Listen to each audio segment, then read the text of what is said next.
so at the house, and he's 10 months old now, pushing 11 months. His name's Bodie. Yeah. So we may try and do some breeding in the future, but we wanted something a little bit different, that's more hands-on, people can actually touch and interact with them too. So.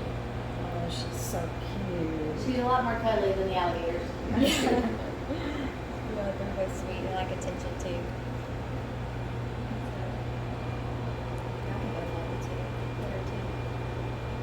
In Louisiana, and an alligator farmer who goes out and collects babies in the wild, just like what we do, found Voodoo. When Voodoo was first born, he had like a huge skunk stripe all the way down his back, and then the gold that you see on his sides and the gray, that was all white at one time. And then of course what Savannah said about the eye, that is so unique and rare, you wouldn't hardly ever see that on a regular alligator, unless they have that condition of being piebald or albino. And anyway, the farmer found him, and luckily he did, because if he hadn't, chances are he would have been eaten pretty quick, because he...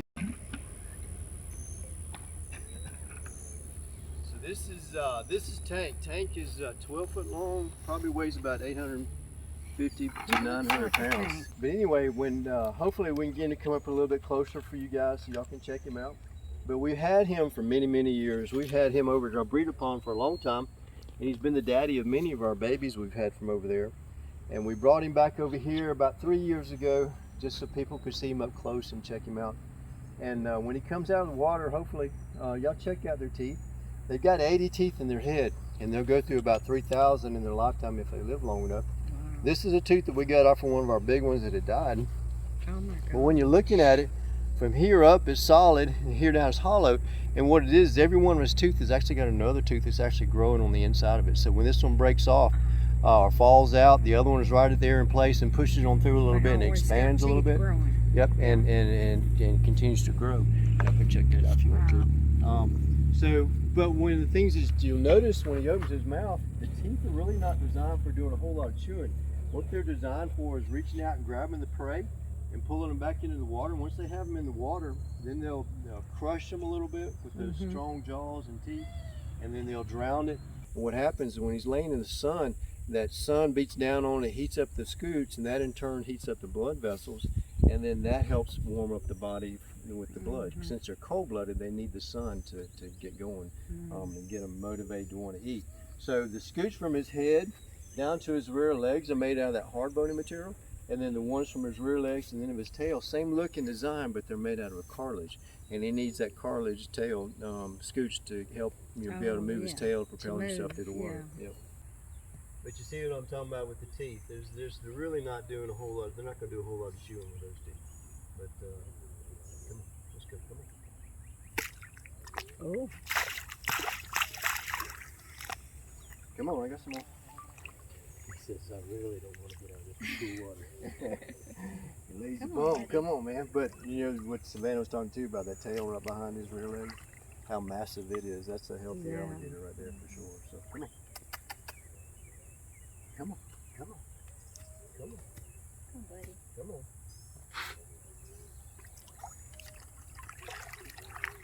He is huge.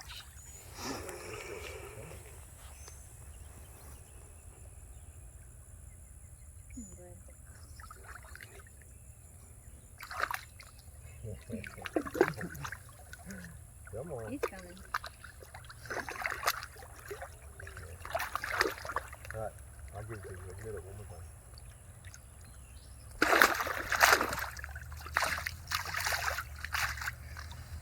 And you can see he kind of just swallows it.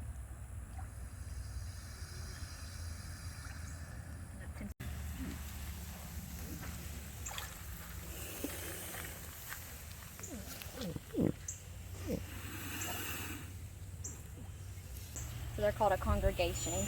So this is what we call our congregation. Oh, really? Of alligators.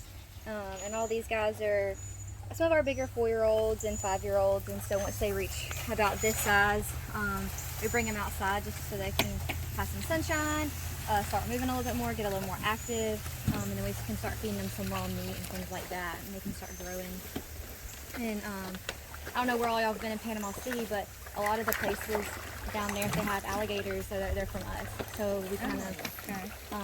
Bayou Bills, Alvin's Island, multiple places have our gators.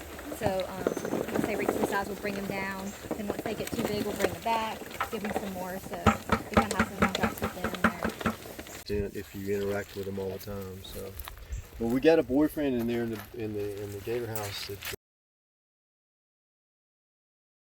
when he gets big enough, we're gonna put him out here with her and see if they'll kick us out some babies, because that would be really good for us to be able to sell some of those guys, because they get about $700 to $800 a piece for them now. So that would be nice. But anyway, yeah.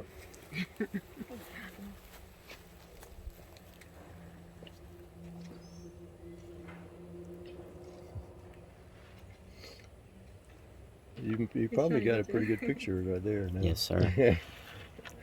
With the bug on top of his head too. We can't get in there with her at all. Yeah. We just one of those deals where, hey, she's fearless. I mean, she comes after me. She comes after. If I were to get in there with a lawnmower, she'd probably come after me first and try and kill me, and then she'd kill the lawnmower. When I come around the edges and try and do the weeding in here, she's constantly jumping on the fence trying to get to the. Really? Oh yeah, yeah. But she's cool. That she's it's right over there. She's yes she's aggressive, but she's cool to have because it gives people a different perspective on another different crocodilian species, and people can see the difference in the structure, body structure, and then the attitude. Guys are actually extremely, like whenever they're stalking their prey, they'll come out of the water and they'll stalk them for several hundred feet, unlike most alligators or other crocodiles won't really do that. They're kind of launching out and taking it back in the water with them, but they'll go out and stalk their prey as well, and they're very fast and they kind of run like a greyhound. Surviving the wild, really. Just the chance is very small due to their coloration and not being able to camouflage themselves. And the reason they're in here inside, just like we do, we're trying to get the sun away from them, out of the sun. If they're in the sun too long, they can get sunburned, they can get eventually develop into cancer. And it's just really not good for them. So we have to keep them here protected. And they're kind of fine. So they are at the size where we're able to start breeding them. So we're going to try to find a cool colored female. And separate these guys because they're getting to the age where they're going to start fighting just because they're ready to breed.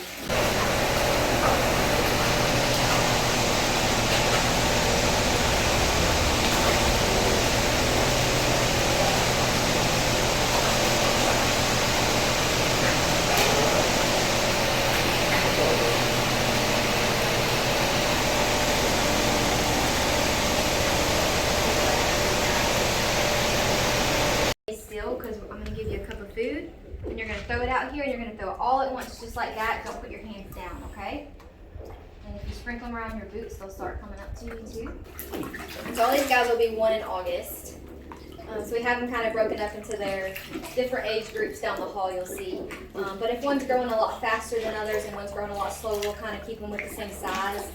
Because you'll kind of see, they'll go after the same piece of food and start fighting each other. So I want to make sure they're not hurting each other, so we try to keep the same size together. Just kind of like that.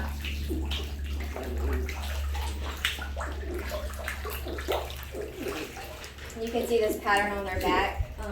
Whenever they're small like this just counts as a camouflage for them.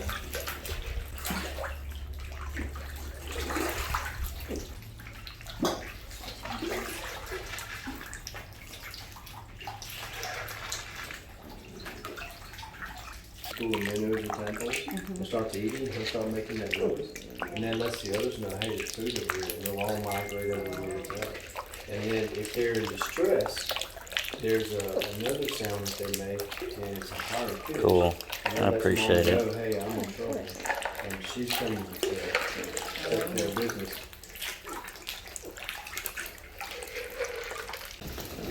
Like you said, that's like just their feeding sounds. Just wash your hands.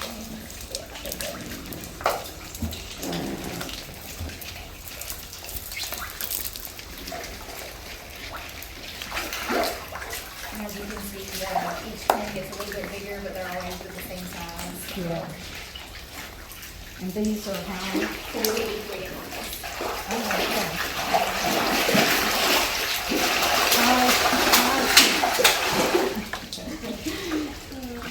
And the bigger they get, the more they cost. Yeah. I can imagine. See how they're wanting to come up a little bit? Yeah. There you go, that's better.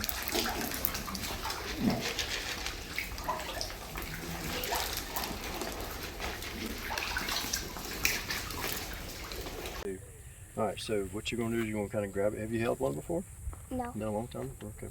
So right there behind the neck, okay, and then around the tail like that. You don't wanna hold it down too far because it'll slap you with the tail. So cheese hamburgers. Is he heavy? A little bit. Not too bad.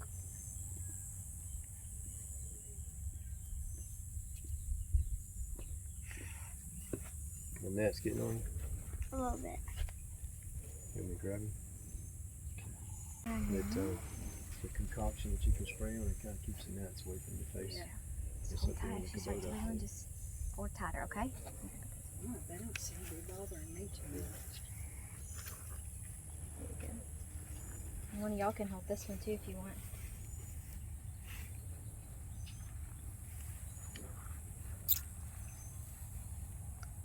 All right, I'll let you take my picture.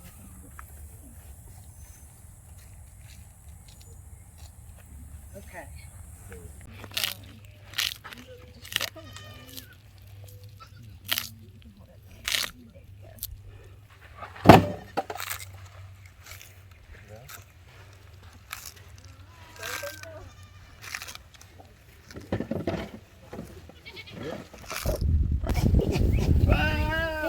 Here.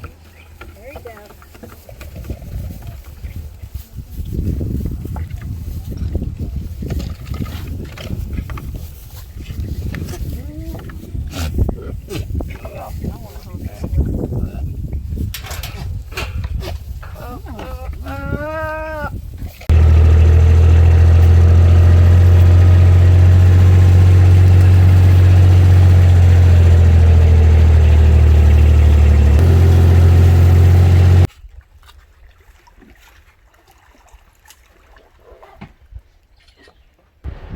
So years ago, we started out with 25 out here. We had 5 males and the rest of them were females.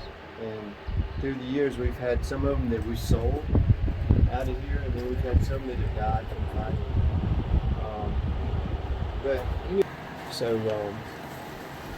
Which is kind of good. That gives us a little more opportunity for everybody to feed.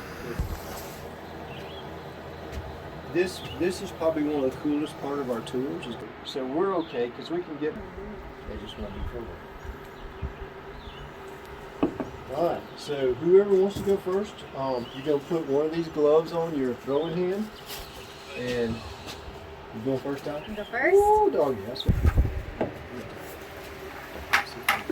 Grab your piece of meat out of there.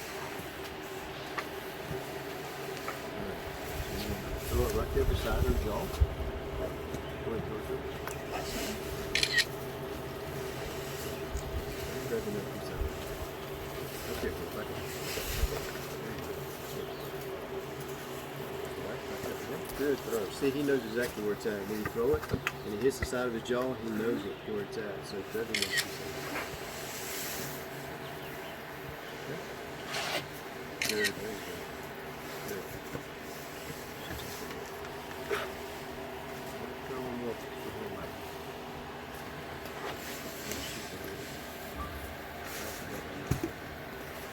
Let's go.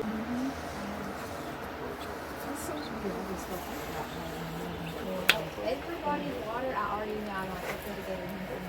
Like, that's just what I go into it thinking. Like, I don't swim it. Sharks at the beach, alligators here. I was like, nope. No, I did not swim in the lake before even getting there. And like you follow, it's just a couple hours from here in Alabama. There's gators there, and I'm growing up there was tube and stuff in there, and then you would get back in the boat from falling off, and you would look and there'd be gators that were around like had no fear then, but now thinking back, I'm like, I would never. I know. You're braver when you're younger. Mm-hmm. And just like he was saying with the ones we were holding, and so this guy, he's the same age as Tank, and him and Tank were the two males that were out here. Good job, John. All right, who's next? So, gonna be a piece right here. Alright. Use it there just a little bit, not too far. There you go. You toss right there beside her jaw. Perfect. There you go. Well, maybe another piece out of there. Big boy over there.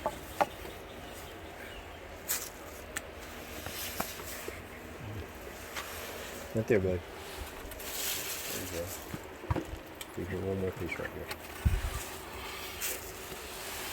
There you go. And then the big girl. Good girl. And let's go back around on the other side. Okay. She's right out here. Okay, come on. Lucy. No. There you go. Okay, girl. Okay.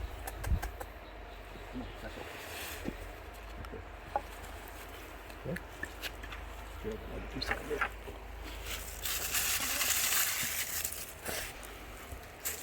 Good. All right. Let me grab one for this one. Okay, girl. Back up. Back up.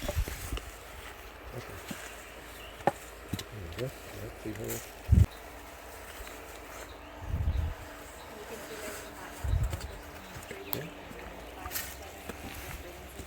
And maybe feed that one up there. Good. All right, come on this way.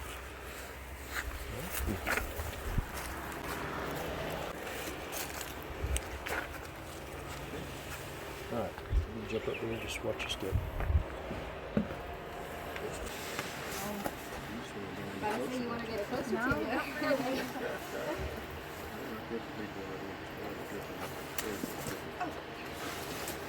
There we go.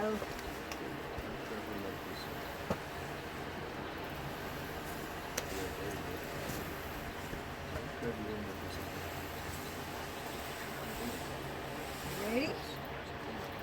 See that one over yonder? See if you can do a good softball toss. I got you. Get her up. All right. Ready?